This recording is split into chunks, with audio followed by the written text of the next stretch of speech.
अब वो धर्मशाला के सामने बैठती है, एक ग्रास के लिए इंतजार करती है, कोई यात्री खाना खा रहा है। अब वो कैसा टूक डालता है कुत्ते को, ऐसे फेंक देता है रेत में, और फिर वो ऊंच घरों की बहन बेटियां और कुतिया बनी अंडे, और उस टूक को भाग कर खाती है। 10 ग्राम रेत साथ खाती हैं उस रोटी के, एक टूक के। और जब बकवाद बाव थी तो परमात्मा कहते नकबे सर नक पे बनी पैरें थी हार हमेल, ये सुंदरी से कुतिया बनी सुन साहिब के खेल। एक समय एक पुल्लो नाम की बाई थी भगतनी, और एक राजा की 3-4 रानियां थी। राजा उनसे चर्चा करता था कि एक पुल्लो नाम की भगतनी बहुत अच्छी है, बहुत ही भली है, भक्ति करती है। अब औरतें तो औरत की प्रशंसा से किसी दृष्टिकोण से की जा वो घाट सुना करे। उनने सोची कोई घड़ियां सुंदर होगी, राजा उसकी बहुत प्रशंसा करे। उन्होंने कहा कि एक दिन उस पुल्लो ने यहाँ बुला लो ना, हम भी देख लें। उसने राजा बोला बुला लूंगा। राजा ने उस बहन को, भगतनी को निमंत्रण दिया कि बहन आज हमारे घर पे आइए, उसको सत्संग कर दो। आ जाऊंगी भाई। अब रानी 4-5 रानियां थी, सब सोना साना सारा पैर कर गहना, और 1-1 2-2 लाख के हार गले में पैर कर खूब शंगर कर तैयार हो रही होते।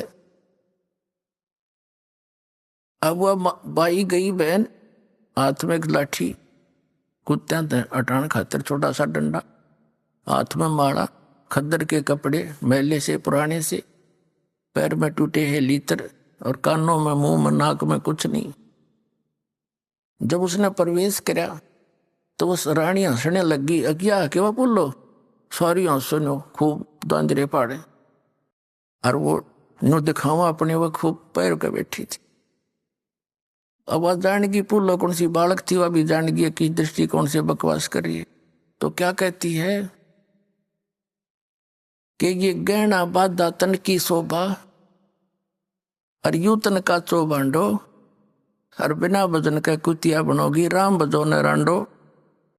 कहते हैं इस तुम के राजी हो रही श्रृंगार करके, किस पर पैरे बैठी हो तो काचा बांडो है, काचा बांडा, चढ़कर मर जाओगी, कुतिया बनी आंडोगी, भजन करो न रांडो। यानी इनकी अपनी लैंग्वेज होती है या समझाने की। तो उनके वह बात समझ में आ गई, सत्संग किया, परमात्मा ने उन पर भी दया कर दी। लेकिन फिर वो भी राजा के साथ वहां जान लाई। अब प्रसंग चल रहा था मीराबाई का। तो मीराबाई को उनके घर वाले बाहर नहीं जान दिया करता, उसका देवर। घर वाले ने तक मना नहीं किया, वो नेक आत्मा था। तो उस खूब उसने कोशिश करी। फिर उसके देवर ने सोचा मीराबाई के ना कि भाई इस तो अच्छा तो इसने मार दूं, हमारी इज्जत बची रहेगी, हम कितने नीच हैं। इस तरह की बकवास भी सोच ली। तो उसने सोचा कि अभी न्यू मारूंगा तो पता चल जाएगा, नौकर नाकर की तो जिक्र कर देंगे, तेरी डंदा हो जाएगी समाज में।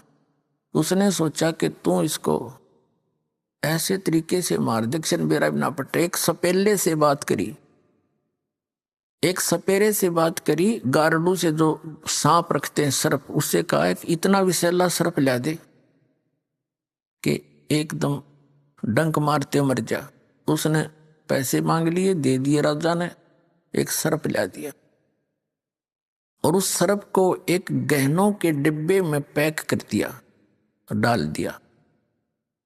और अपने लड़के का जन्मदिन मनाना था उस मीराबाई के देवर ने। सारे रिश्तेदार इकट्ठे हो गए, आने थे वहां पर। तो उसने उस दिन सोचा कि आज इस वो मंगा कर सर्प उसी दिन, और बंदी को दे दिया वो डिब्बे में। अगजा मीराबाई को दे दे, यो इसमें हार है 9 लाख रुपया का। बंदी से कहा सभी को सुना के, जहां आम सब बैठे थे। और वो सर्प सपेरा डर गया था पहले दिन, और बंदी नौकरानी को दे दिया कि जो मीरा को दे दे, और कह दे इस हार ने पैर लेगी, क्योंकि वो कुछ नहीं पैरा करती गहना वहना। और वैसे तो विधवा होने के बाद माई पहले कुछ भी प्रयोग करती ही नहीं थी। तो उसने कहा कि उसको कह देना मीराबाई को कि इस हार को पैर लेगी, कदे मेरी बेइज्जती करवा दे रिश्तेदारों में। नू ना कहेंगे भाई मर गया था पाछे तीसने ओढ़ने पैरने के लिए भी कुछ नहीं देता। तो इसलिए सब कुछ समझा के और वह बांदी भेज दी। बांदी ने जाके कहा कि राजा ने कहा है इस हार ने पैर लिए, रिश्तेदार आए हुए हैं और नहीं तो तेरी खैर नहीं है, बहुत नाराज हो जाएगा तेरे थे। मीराबाई ने सोची कोई बात नहीं, मेरे लिए तो यह माटी है। और यूं मानने को ना नाड़ी समझ को भी बात भी ना बिगड़ती, थोड़ी देर डाल लूंगी, घंटा 2 घंटा।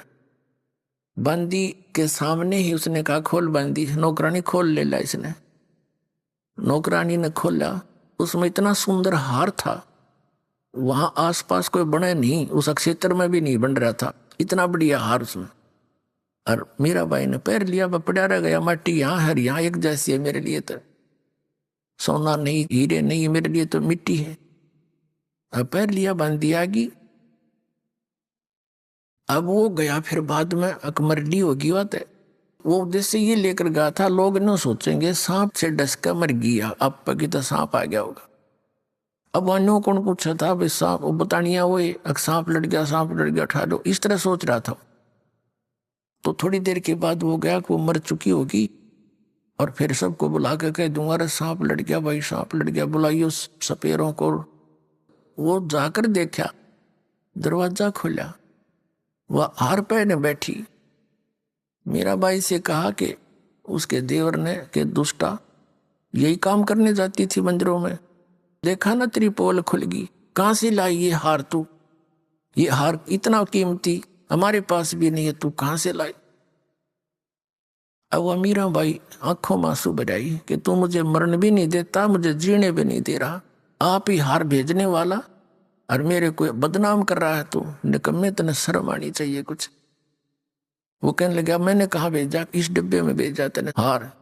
वो कहने लगा झूठ बोलती है तू, बांदी को बुला जो लेकर आई थी। वो बांदी बुलाई।